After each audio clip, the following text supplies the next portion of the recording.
Assalamualaikum dan salam sejahtera. Selamat datang ke channel kelas YT.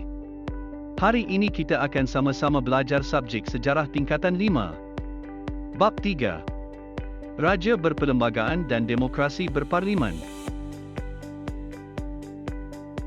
Sebelum kita mulakan kelas kita, sila tekan butang subscribe dan turn on notifikasi untuk topik-topik yang akan datang.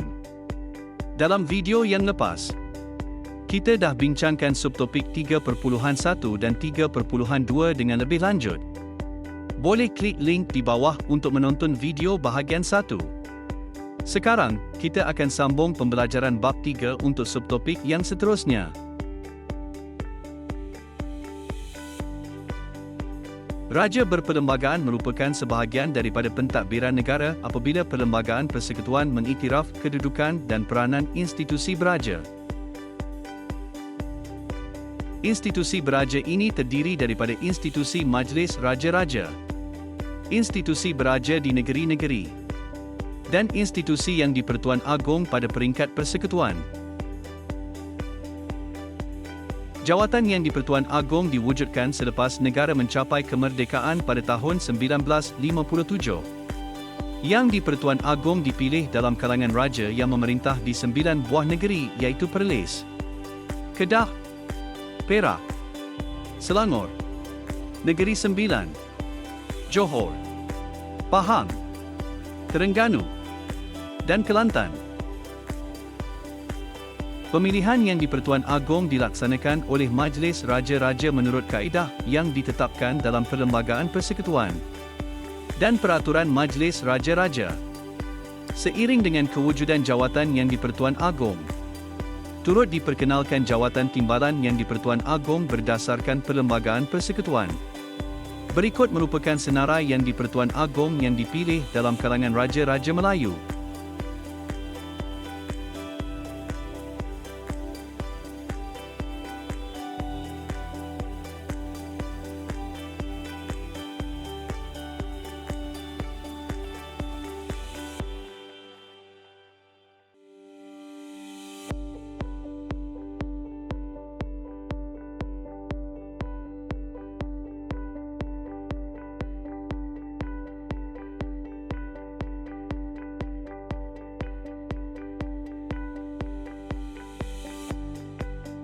Kedudukan yang di-Pertuan Agong sebagai Ketua Utama Negara termaktub dalam Perkara 32 Perlembagaan Persekutuan. Sebagai Ketua Utama Negara, yang di-Pertuan Agong menjadi punca kedaulatan, ketaatan, perpaduan, kebesaran, dan kemuliaan negara. Keutamaan kedudukan dalam persekutuan pula adalah seperti berikut. Pertama, yang di-Pertuan Agong. Kedua, Raja Permaisuri Agong. Ketiga, Raja-Raja dan Pemangku Raja. Keempat, yang di-Pertua bagi negeri-negeri. Kelima, bekas Raja Permaisuri Agong yang menerima saraan diraja daripada Kerajaan Persekutuan. Keenam, Perdana Menteri. Dan yang ketujuh, Timbalan Perdana Menteri. Yang di-Pertuan Agong mempunyai kuasa dan peranan yang luas dalam pemerintahan negara, meliputi kuasa eksekutif, perundangan, dan kehakiman.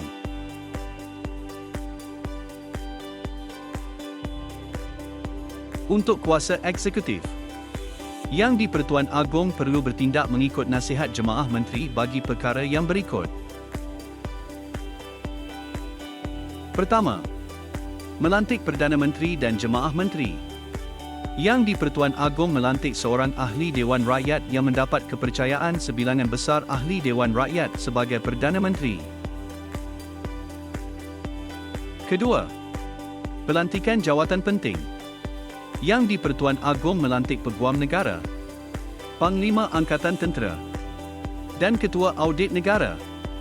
Baginda juga melantik ahli Suruhanjaya Pilihan Raya, ahli Suruhanjaya Polis dan sejumlah ahli dalam Majlis Angkatan Tentera.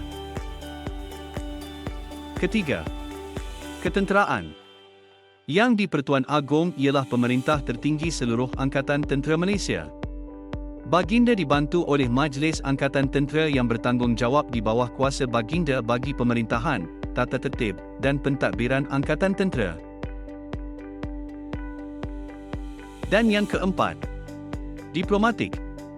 Yang di-Pertuan Agong melantik diplomat Malaysia ke luar negara.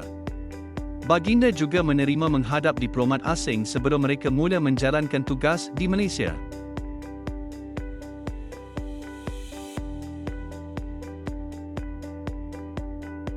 Bagi kuasa perundangan, yang di-Pertuan Agong memperkenankan sesuatu rang undang-undang yang melalui proses pembentangan di Dewan Rakyat dan Dewan Negara meliputi perkara-perkara yang berikut.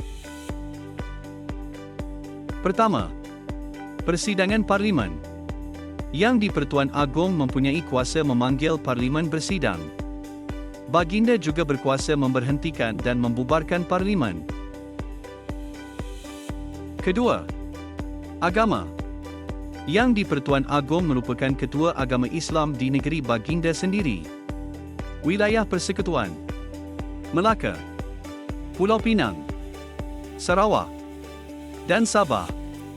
Ketua agama Islam di negeri-negeri lain ialah Sultan atau Raja yang memerintah di negeri masing-masing. Ketiga, hak dan keistimewaan.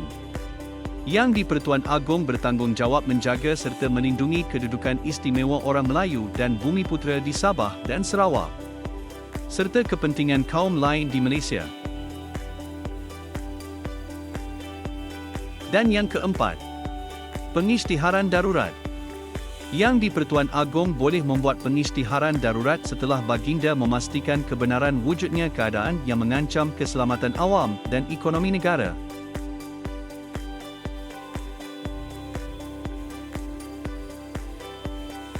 Peranan ketiga yang di-Pertua Agong ialah kuasa kehakiman.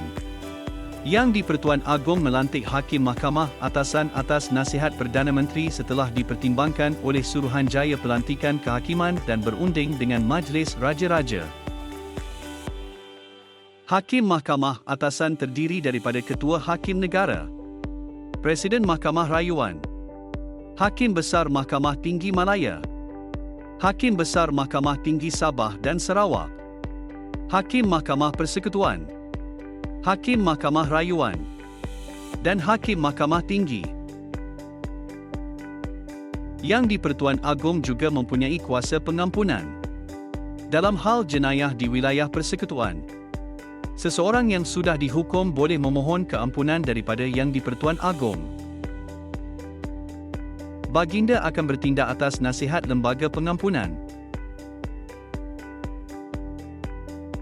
Baginda berkuasa mengampunkan, menangguhkan, dan meringankan hukuman yang dijatuhkan oleh Mahkamah Tentera, Mahkamah Syariah di Melaka, Pulau Pinang, Sabah, Sarawak, dan wilayah persekutuan.